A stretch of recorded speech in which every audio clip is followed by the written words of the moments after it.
If you want to give your seeds a head start without building a greenhouse or investing in a ton of seed starting supplies, then this video is for you, because I'm going to show you how to make a mini portable reusable greenhouse using a clear storage bin. I'm Brittany from By Brittany Goldwyn. I post videos about plants and projects. This is Henry the cat. I'm trying to get him to love the greenhouse as much as I do, and we love helping people get around obstacles to growing.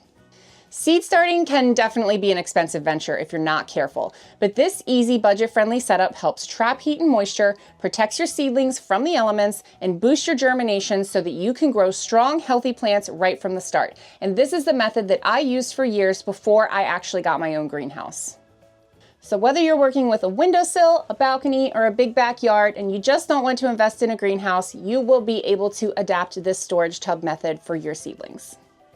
Now, to get started, you'll just need a clear plastic storage bin. Now, just the bin part itself needs to be clear. The lid does not need to be clear because we're actually going to be flipping it upside down and putting the plants on the underside of the storage bin's lid. Now, as far as size goes, I like the bigger storage bins to give a lot of room for the plants to grow, but the size is really going to depend on how many seeds you're starting and the space you have to work with. You'll also need something to start your seedlings in, like a seedling tray like this one, or small cups. It doesn't really matter what you use, just as long as it fits in the bin and it has drainage holes in the bottom. And for your seed starting medium, I like to buy these bricks of coco coir online because I find it's way more economical to buy the bricks and then rehydrate them yourself in a bucket. But that's because I'm starting a lot of seeds, and if you're only starting a few, you might be better off just picking up a bag of seed starting mix. So as for the actual project steps and DIY steps of this, you just really need to flip the storage bin upside down. You don't have to flip it upside down, but I like doing so then the whole clear area of the bin will be surrounding your seedlings like a true greenhouse, and the seedlings will be sitting on the underside of that lid, which probably isn't clear. And I also like to flip the bins upside down because storage bins generally will taper in a little bit as they go to the bottom. So flipping it upside down will just give you a little bit more room for a couple more seedling trays or plant pots. And honestly, once you snap that clear part back on, you have your greenhouse. That's it. That's the whole project. But there are a couple things to keep in mind when you're using this method, and we'll talk about light first. So I'm pretty cold right now. I'm outside in Maryland, zone 7A in February. I'm not wearing a coat. It's like 30 some degrees, but the inside of my greenhouse, which is not heated during the day, is 76 degrees right now. And that's because it's an enclosed space that the sun is shining down on. And that's the same concept that we are going to be leveraging for the storage tub greenhouse. Now, I really like this method because you don't have to use grow lights. I have never used grow lights with this method. Instead, I carry the bins outside during the day, let them sit in a sunny spot all day, and then I carry them inside as the sun is setting at night.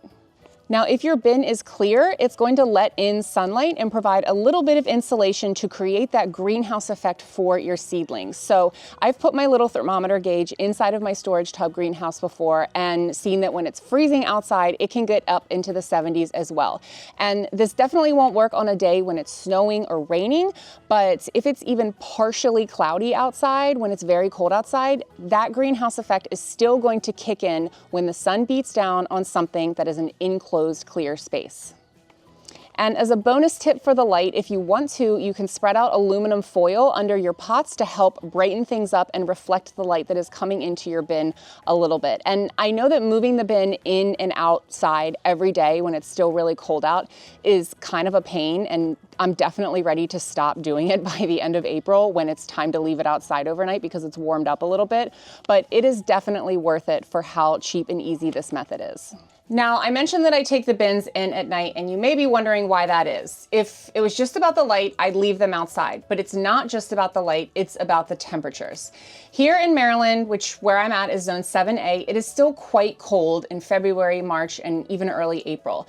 And the greenhouse effect of the sun hitting the clear plastic bin will raise the temperature a really impressive amount during the day, even when it's pretty frigid outside. But at night, there's no sun to help, so it does get quite cold and probably even too cold for a lot of the seedlings. That's why I carry the bins back in every night just as the sun is going down. If you don't want to deal with this, you could consider putting a seedling heat mat under your seedlings on the inside of the bottom of that lid.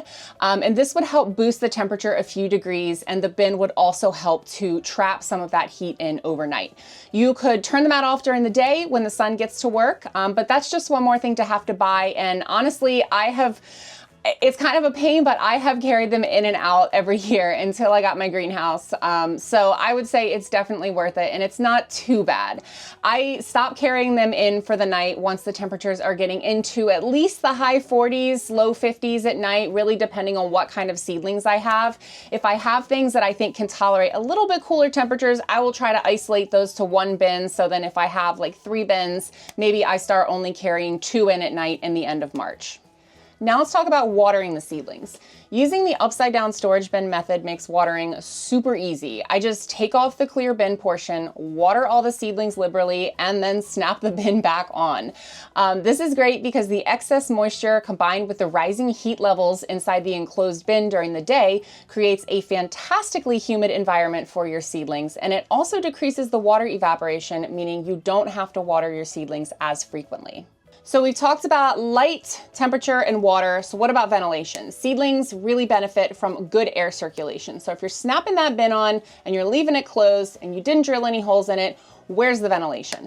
Now, when temperatures are still really cold at night and you're relying on the sun for the greenhouse effect to warm things up during the day, I honestly don't worry too much about ventilation. What I'll sometimes do is just keep the bin latched on all day, and then when I carry them inside for the night, I'll take the lid off to let things air out in stable temperatures overnight inside. Once it gets warmer during the day though, you'll probably want to start propping the box up to let some of the hot air escape and circulate a bit inside of the box. Because even when it's like in the 50s and 60s during the day, it can definitely soar over 100 degrees inside a little hot box greenhouse like that with no airflow. And when the temperatures start getting up into the high 50s or 60s during the day, you can even take the clear part of the bin completely off for increasing lengths of time to naturally start hardening off those seedlings. Then just add it back on for warmth when the sun goes down. Throughout this process, you may need to pot your seedlings up to larger pots as they grow, and that's another reason why I like using a deeper storage bin instead of something that's more shallow, because if your plants really start taking off, like I like starting sunflower seeds early and then transplanting them, and they can grow pretty tall before it's safe to transplant them in the ground here in Maryland. So I like having that extra room to ensure my plants will be able to grow. And that's basically all you need to know about how to make a simple, cost-effective greenhouse to give your seedlings a good start using just an upside-down storage bin. And since you've already been gradually exposing the seedlings to the elements by removing the clear portion of the bin for periods of the day, they're probably ready to go straight into the garden once your last frost date has passed. Now, if you've used this method before and you have any tips or tricks that I haven't mentioned, please feel free to drop them below in the comments. And until next time, happy planting!